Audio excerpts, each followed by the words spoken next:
Tonight, manhunt. One person is in custody after being apprehended near One Island Lake.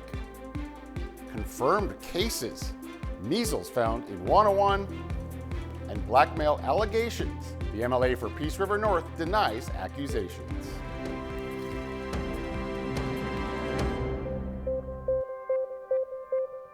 Good evening and thank you for joining us. And we begin tonight with a 12-hour manhunt that started in Dawson Creek and ended in One Island Lake. One man is taken into custody Sunday afternoon after threatening to kill himself. Now, police say a dispute occurred at Rockwell's pub at around 2 Sunday morning. Mounties alleged after more alcohol and drugs were consumed that the dispute then carried over to a private residence. Officers were called after they say a male suspect rammed another vehicle. According to the RCMP, the man fled the scene at a high rate of speed. Police say because the man was intoxicated, they broke off the pursuit in interest of public safety. Mounties say the man claimed to have a shotgun and threatened to kill himself.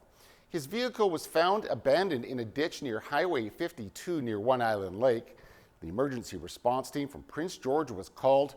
Mounties also flying in the ERT unit from the Yukon. Police searched for almost 12 hours using helicopter, drones, and the K-9 unit. The man was eventually found in front of a home that he allegedly broken into. He surrendered peacefully. The police are recommending a number of charges, including break and enter, flight from police, and breach of a release order. The man remains in police custody pending a bail hearing. He cannot be named until charges have been sworn. The measles has made its way to the Peace region. Northern Health confirming a number of lab-confirmed cases were discovered in Wanawon. While it appears the initial case was due to travel, health officials believe the highly contagious virus has been circulating in the community now since late May. As well, there may be a public exposure to the virus in Fort St. John. If you were waiting in the emergency room at the Fort St. John Hospital between midnight and 4 a.m. on June the 2nd, you were being advised to seek medical attention. Medical experts say the best way to protect yourself against the measles is to get immunized. For the fourth time in less than 3 weeks, the emergency room at the Chetwynd Hospital is on diversion tonight. Northern Health taking to social media once again to announce the closure. The ER will be closed from Monday at 7 in the morning until 8 a.m. Tuesday. Once again, staffing shortages are to blame. Once again, the health authority not saying whether it's a shortage of doctors or nurses. Northern Health is telling those who do need life-saving care to call 911 and they will be transported to the nearest available hospital.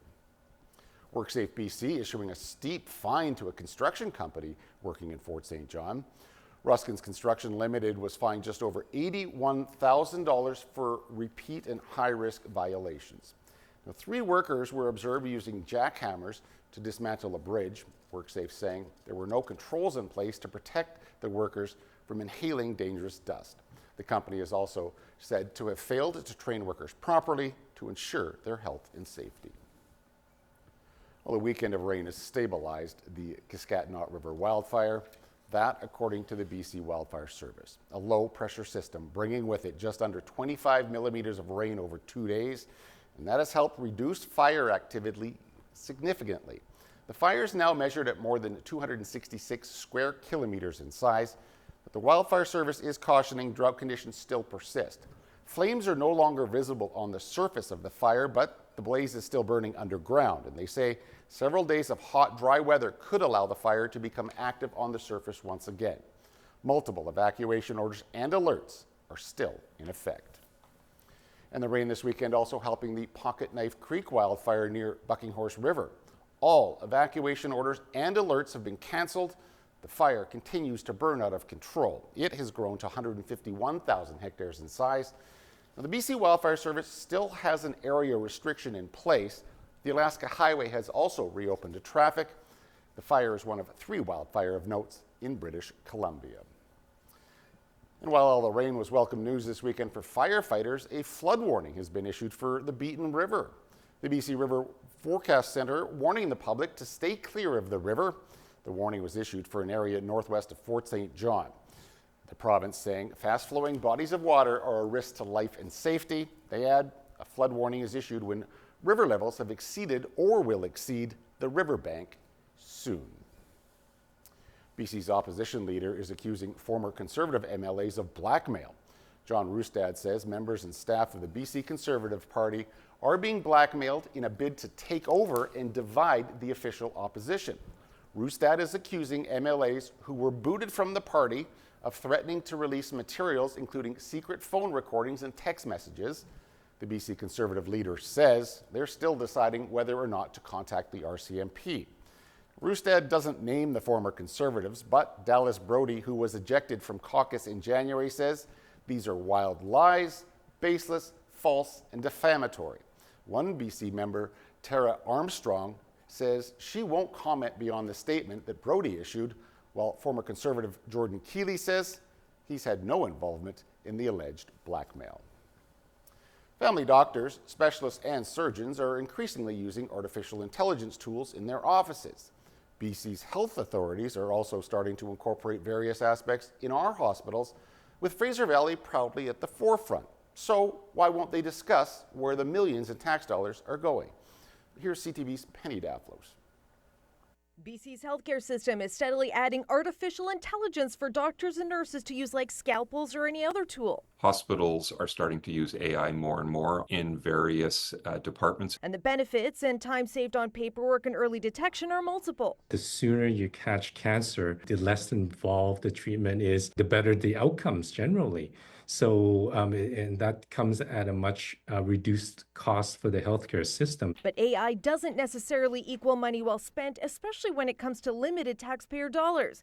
BC health authorities have already announced several initiatives, including predicting patient discharges. Is at the place where it's needed most. It appears Fraser Health has rolled out the most projects, and their executive director of innovation made a presentation last year touting more than 40 AI solutions, according to Shazeen Premji's slideshow. Some of them were developed in-house. One project runs theoretical scenarios with virtual patients. Over the last 2 months, CTV News has repeatedly tried to discuss the millions of tax dollars poured into these AI projects to try to determine which are good value and which may essentially be pet projects. No one at Fraser Health would speak with us. I think what you're pointing out is sort of a general lack of transparency in our health systems. So there's a lot of things we don't know or understand either about decision making or about inputs or about outcomes in healthcare. We could know more and we could report more publicly than we do now. So AI is perhaps another example of that. Premji claimed she wanted to do that at an SFU panel in February. We do need to look at that value of the AI, and I think we need to do a better job on showing the ROI. Patients and taxpayers alike are still in the dark about that, and many don't even realize artificial intelligence may be influencing their care. Penny Daflos, CTV News, Vancouver. To Ottawa now, where Conservative Party leader Pierre Poilievre will face a leadership review early next year. The mandatory review will take place at the party's National Council in Calgary in January. This after the party failed to form government in the last federal election. According to the party's constitution, if the leader does not resign after an election loss, a mandatory leadership review is triggered at its next convention. And one of the federal Liberals' campaign promises was to provide incentives to explore Canada's museum and parks. Ottawa is hoping to capitalize on the fact that many travelers are boycotting the United States this summer. CTV's Abigail Beeman on the Canada Strong Pass and the thinking behind it. At the Canadian Museum of Nature, Akal likes the dinosaurs.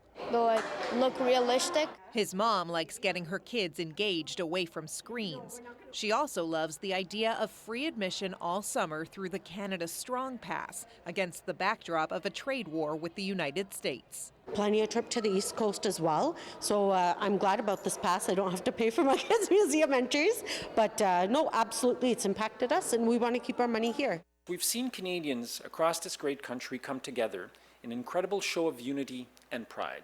The Canada Strong Pass includes free admission to national parks and a 25% discount on camping fees. And for those 17 and under, admission to national museums and travel on Via Rail is completely free, while it's half off for those 18 to 24.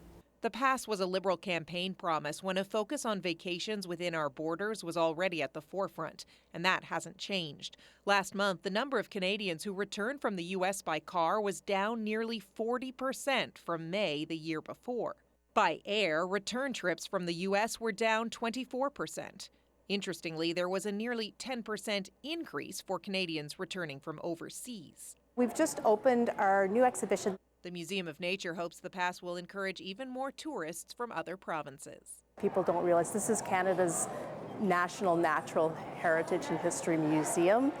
It's open to anybody to come, but a lot of folks don't get to come to see it. And while the government called it the Canada Strong Pass, there's actually no pass at all. You can just show up, or in some cases, like overnight camping, make a reservation. Abigail Beeman, CTV News, Ottawa. Prime Minister Mark Carney has officially kicked off the G7 summit in Alberta. Here with today's developments at the summit is CTV's Mike Lecouture. U.S. President Donald Trump says a deal with Canada is achievable soon, but just how he and Prime Minister Mark Carney will get to a resolution remains unclear. Our primary focus will be trade and trade with Canada, and I'm sure we can work something out. Yeah. But it's unclear which path the two countries will agree on.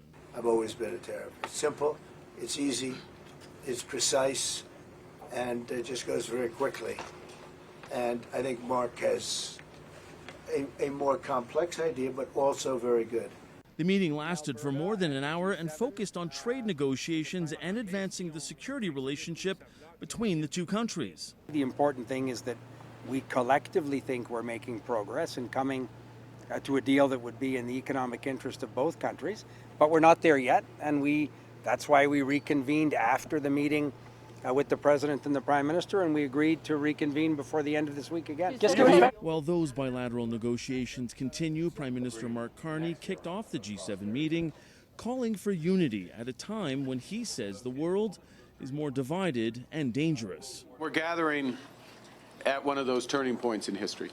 I think we all recognize that turning point where the world looks to this table for leadership. But it's already proving difficult, with Trump again suggesting Russia be included around this table. And he falsely claimed Justin Trudeau was prime minister in 2014 when Russia was booted from the G8, when in fact it was Stephen Harper. The G7 used to be the G8. Barack Obama and a person named Trudeau didn't want to have Russia in. And I would say that that was a mistake, because I think you wouldn't have a war right now if you had Russia in. The war in Ukraine will be part of the discussion on global peace and security, which is scheduled for this evening, as will the talks around the escalating violence in the Middle East. Mike Lecouture, CTV News, Kananaskis, Alberta. And to the Middle East now, where Israel and Iran exchanged missile attacks for the fourth straight day. Now Israel's warning, the worst is yet to come. CTV's Adrian Gabriel reports.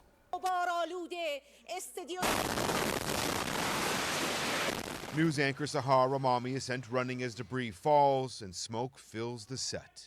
These images provided by Iran state broadcasters show the aftermath. The Israeli Defense Force confirming the attack on the Islamic Republic of Iran news network, claiming the building was being used by the Iranian armed forces under the guise of civilian activity. Across Israel, empty streets and the high-pitched blare of air raid sirens have blanketed the country for days now, warning of Iran's continued counterattacks. In the northern Israeli port city of Haifa, authorities there confirm an Iranian airstrike evaded the country's Iron Dome missile defense system, hitting a residential building. It's pretty shocking to see our little neighborhood, peaceful and quiet, so devastated. This comes as Israeli Prime Minister Benjamin Netanyahu refuses to rule out targeting Iran's supreme leader. Look, we're doing what we need to do. I'm not going to get into the details. What we're doing is targeting regime sites, nuclear sites, military sites, and ballistic missile sites that are embedded in Tehran.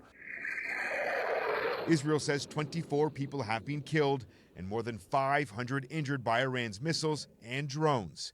In Iran, the health authority there says at least 224 people have died since the fighting began late last week. We've been speaking with Canadians in Israel desperate to get out. The airport's there and the airspace completely closed. Canadians with families in Iran say their loved ones are simply living moment to moment, just hoping to make it through another night. Adrian Gabriel, CTV News, Toronto. Chilling details are emerging about the assassination of a Minnesota politician and her husband and the attempted murder of another lawmaker. A 57-year-old man is now facing charges after a tip led to his capture. Belter saw the officers get out of the car. He drew his weapon and began firing. He rushed into the house through the front door, firing into it. And minutes later, Vance Bolter allegedly killed Democratic State Representative Melissa Hortman and her husband. Authorities say that same night he shot and injured another state lawmaker and his wife. He then went to the homes of 2 other elected officials posing as a police officer. The alleged shooter also had the names of more than 45 elected officials and abortion providers in notes found in his vehicle. All right, please do stay tuned. I'll be right back with weather.